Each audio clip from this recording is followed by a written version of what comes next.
নমস্কার। 2025 নভেম্বর এবং ধনু রাশি ধনু লগ্ন। ধনু রাশি ধনু লগ্নের জাতক জাতিকাদের জন্য নভেম্বর মাসের মাসভিত্তিক রাশিফল। প্রচলিতভাবে যাকে রাশিফল বলা হয়, জ্যোতিষের পরিভাষায় তাকে বলা হয় গোচর ফল। অর্থাৎ গোচরে গ্রহদের কি সঞ্চার, মুভমেন্ট, অবস্থান ইত্যাদি তৈরি হচ্ছে, তার ফলে কি থাকছে কোয়ালিটি অফ টাইম বা সময়ের গুণগত বৈশিষ্ট্য, বা এই নভেম্বর মাসে সময় কতটা আপনাদের ফেভারে থাকছে বা সময় কতটা আপনাদের এগেনস্টে থাকছে। সাইন স্যাগিটেরিয়াস, ন্যাচারাল জোডিয়াকের যেটা নবম ঘর বা 9th হাউস, ধনু রাশি ধনু লগ্ন। যাদের চন্দ্র রাশি বা মুন সাইন হচ্ছে ধনু, বা যাদের অ্যাসেন্ডেন্ট বা লগ্ন ধনু, এই ভিডিও কিন্তু মূলত তাদের জন্য। ধনু রাশি এবং ধনু লগ্নের জাতক জাতিকাদের জন্য নভেম্বর মাসটি কিরকম কাটবে সেটা জানতে বা বুঝতে গেলে যেটা আমাদের প্রথমেই দেখতে হয় তা হচ্ছে যে সৌরমণ্ডলে, যে সোলার সিস্টেমে আমরা রয়েছি, সেখানে গ্রহদের কি অবস্থান, সঞ্চার, মুভমেন্ট, কারেন্ট প্রগ্রেশনে গ্রহরা কোথায় কিভাবে অবস্থান করবে, তার ভিত্তিতেই কিন্তু আমাদের এই মাসভিত্তিক রাশিফল তৈরি হয়ে থাকে। ধনু রাশি ধনু লগ্নের জন্য যেটা খুব গুরুত্বপূর্ণ দিক এই মাসে থাকছে তা হচ্ছে তাদের রাশি লগ্ন এবং চতুর্থের অধিপতি বৃহস্পতি কিন্তু অষ্টমে 8th হাউসে অবস্থান করে থাকবে। এবং এখানে বৃহস্পতি 11ই নভেম্বর বৃহস্পতি বক্র গতিতে যাবে। এটা একটা খুব গুরুত্বপূর্ণ সঞ্চার বা গোচর তাদের জন্য হচ্ছে। এছাড়া রবি হচ্ছে তাদের আরেকটি অন্যতম গুরুত্বপূর্ণ গ্রহ, কারণ ভাগ্যস্থানের অধিপতি।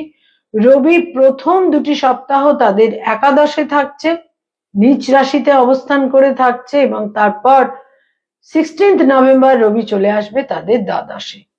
শেষ দুটি সপ্তাহ রবি তাদের দ্বাদশে থাকবে। বুধও তাদের জন্য অত্যন্ত গুরুত্বপূর্ণ গ্রহ, সপ্তম এবং দশমের অধিপতি। বুধ কিন্তু দ্বাদশে থাকছে, এবং বুধ দ্বাদশে থাকছে, এবং 9th নভেম্বর বুধ বক্র গতিতে যাবে, এবং সেখান থেকে বুধ বক্র গতিতে একাদশে গোচর করবে 23rd নভেম্বর, এবং 23rd নভেম্বর গোচর করার পর সেখানে বুধ মার্গী গতিতে ফিরবে 29th নভেম্বর। সুতরাং বুধের ক্ষেত্রটিও বেশ কিছুটা জটিলতাপূর্ণ থাকছে ধনুরাশি ধনুলগ্ন সাপেক্ষে। শুক্র তাদের একাদশের অধিপতি হয়ে একাদশেই থাকছে 2nd নভেম্বর থেকে 26th নভেম্বর পর্যন্ত। 26th নভেম্বর শুক্র তাদের দ্বাদশে গোচর করবে, এবং এ মাসের প্রথম দুটো দিন শুক্র তাদের দশমে থাকছে নিচ রাশিগত হয়ে। মঙ্গল তাদের দ্বাদশের অধিপতি এবং পঞ্চমের অধিপতি, মঙ্গল তাদের দ্বাদশেই থাকবে পুরো মাস। তৃতীয় ঘরে 3rd হাউসে কেতু থাকছে পুরো মাস।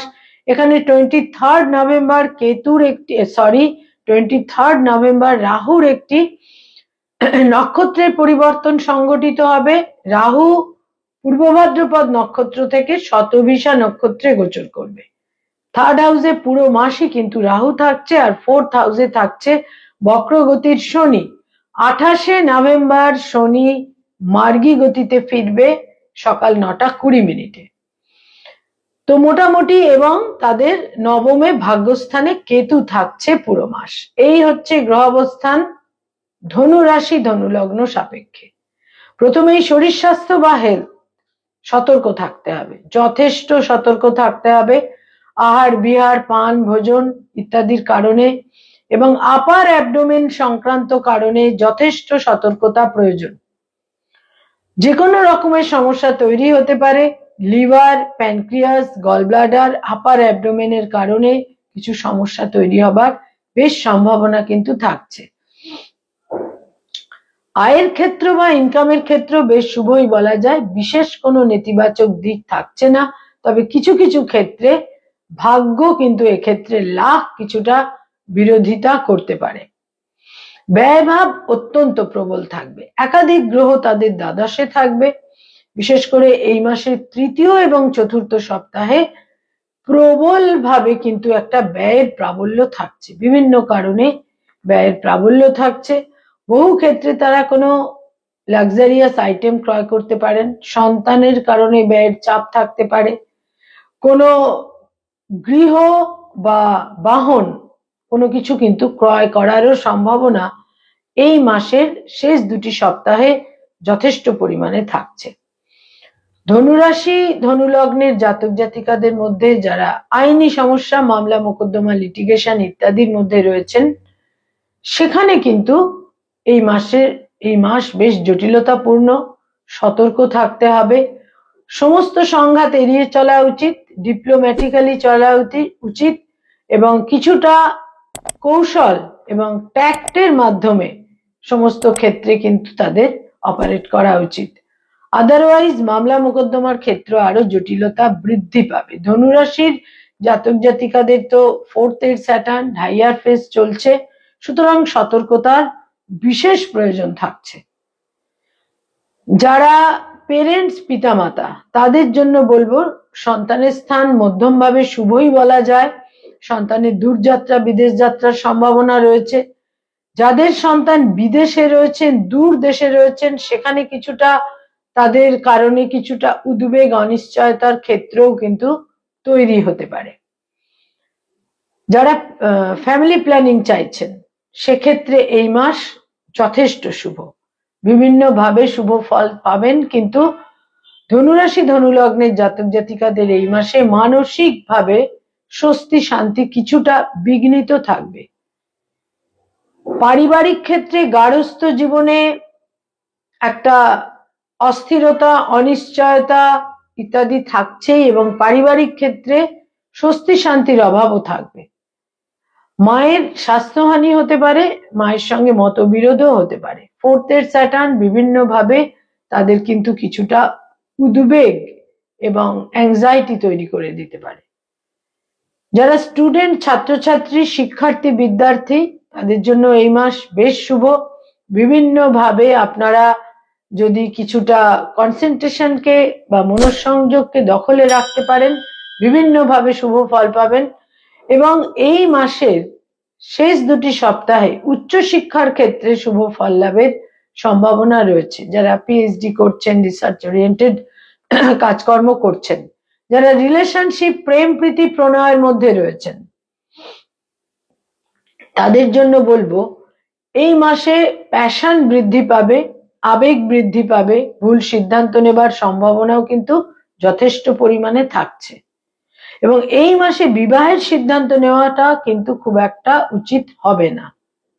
যারা অলরেডি বিবাহিত দাম্পত্য জীবনে রয়েছেন, প্রবল মতপার্থক্য, স্বামী বা স্ত্রীর স্বাস্থ্যহানি এবং একটা বিশেষ কোনো কারণে একটা ইস্যু কিন্তু তৈরি হতে পারে। মতপার্থক্য এবং মতবিরোধের প্রবল সম্ভাবনা থাকছে। যারা ডক্টর, মেডিকেল প্রফেশনে রয়েছেন, হিলিং প্রফেশনে রয়েছেন, এই মাসের শেষ দুটি সপ্তাহ আপনাদের ফেভারে থাকছে। তবে আউট অফ স্টেশন যাওয়ার প্রয়োজন হতে পারে।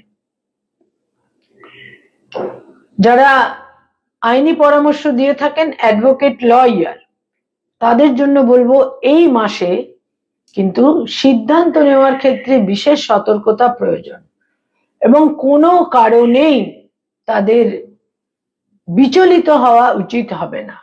দ্বাদশে থাকছে বুধ, বুধ বক্র গতিতে যাবে। কর্মজীবনে কিছুটা অস্থিরতা, অনিশ্চয়তা, উদ্বেগ কিন্তু তৈরি হতে পারে, ফলে সিদ্ধান্ত নেওয়ার ক্ষেত্রে বিশেষ সতর্কতা প্রয়োজন।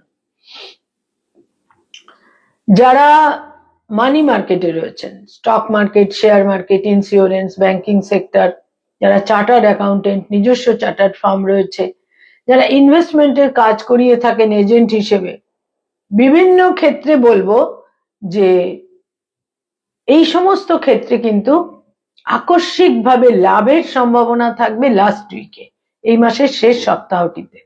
এবং আপনাদের সিদ্ধান্তগুলোর সম্পর্কে আপনাদের আরো বেশি অ্যালার্ট থাকতে হবে এবং কনসার্ন থাকতে হবে এবং ওয়াকিবহাল থাকতে হবে যে সিদ্ধান্তগুলো আপনারা নিচ্ছেন। যারা সৃষ্টিশীল কাজ করে থাকেন, যারা ক্রিয়েটিভিটির সঙ্গে সংযুক্ত, যারা পারফর্মিং আর্টের সঙ্গে সংযুক্ত, যারা অভিনয়ের জগতে রয়েছেন, সেলুলয়েডের জগতে রয়েছেন, ইনোভেটিভ লেখালেখির কাজ করেন, যারা বিজ্ঞাপনের জগৎ, অ্যানিমেশনের জগতে রয়েছেন, বিভিন্নভাবে বাচিক শিল্পী, সঙ্গীত শিল্পী, বিউটিফিকেশনের জগতে রয়েছেন, এই সমস্ত ক্ষেত্রে এই মাস শুভ ফল দিতে পারে। আউট অফ স্টেশন যাওয়ার প্রয়োজন হতে পারে এবং নিজের ইগোকে কিছুটা নিয়ন্ত্রণে রাখার প্রয়োজন বিশেষভাবে থাকছে। যারা সরকারি চাকরি করেন, গভর্নমেন্টের সঙ্গে কানেক্টেড হয়ে কাজকর্ম করেন, এই মাসের শেষ দুটি সপ্তাহ তুলনামূলক যথেষ্ট শুভ, প্রথম দুটি সপ্তাহ অতটা ফেভারে থাকছে না। যারা বেসরকারি ক্ষেত্রে কাজকর্ম করেন তাদের জন্য কিন্তু এই মাস বেশ শুভ। দূর যাত্রার প্রয়োজন হতে পারে। যারা আইটি সেক্টরে রয়েছেন, যারা নতুন জব সার্চ করছেন, সেক্ষেত্রেও এই মাস বেশ শুভ। তবে আউট অফ স্টেশন বা জন্মস্থান থেকে দূরে যাওয়ার প্রয়োজন বিশেষভাবে কিন্তু নির্দেশ করছে। যারা রাজনৈতিক ব্যক্তিত্ব, পলিটিক্যাল ফিগার, তাদের জন্য এই মাস খুব একটা ইতিবাচক বলবো না, জটিলতাপূর্ণ। যথেষ্ট বিচক্ষণতার সঙ্গে উক্তি এবং প্রত্যেকটা সিদ্ধান্ত যথেষ্ট বিচক্ষণতার সঙ্গে নেওয়ার প্রয়োজন। যারা ব্যবসা বাণিজ্য করেন, বিজনেস ওরিয়েন্টেড পিপল, যারা ব্যবসা করেন, তাদের জন্য কিন্তু এই মাস বিশেষ জটিলতাপূর্ণ। আকস্মিক গোলযোগ তৈরি হতে পারে, পার্টনারদের সঙ্গে সম্পর্কে অবনতি হতে পারে এবং বেশ গোলযোগপূর্ণ। তবে শেষ সপ্তাহটি কিন্তু তুলনামূলক শুভ। যারা hotel and hospitality, tour and travel, networking এর ব্যবসা ইত্যাদির মধ্যে রয়েছেন, এই মাস তাদের জন্য ফেভারেবল, যথেষ্ট শুভ। কিছু কিছু ক্ষেত্রে প্রতিবন্ধকতা থাকলেও এই মাস আপনাদের নানাভাবে ফেভার এনে দেবে। বয়সে ছোট ভাই বোনেদের সঙ্গে দূরত্ব তৈরি হবে। বয়সে বড় ভাই বোনেদের সঙ্গে সম্পর্কে বিশেষ উন্নতি।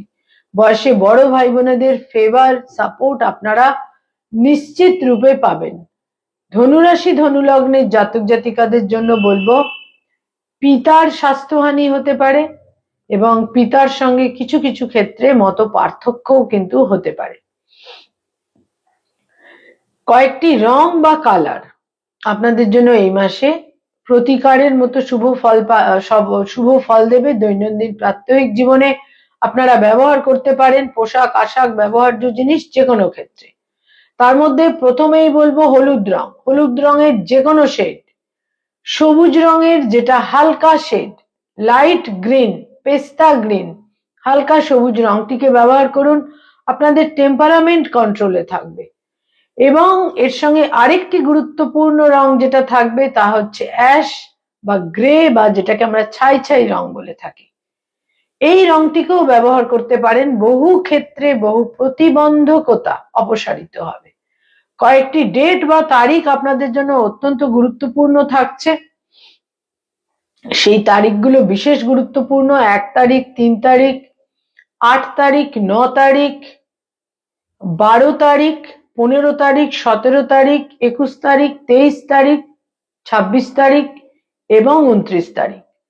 ধনুরাশি, ধনুলগ্নের জাতক জাতিকাদের নভেম্বর মাসে যেটা খুব গুরুত্বপূর্ণ দিক হবে তা হচ্ছে শত্রু হানি হবে এবং যারা লোন বা ঋণ চাইছেন সেখানে কিন্তু ডিসবার্সমেন্ট হবার পুরো সম্ভাবনা থাকছে এবং শত্রু হানির প্রবল যোগ থাকছে। নমস্কার।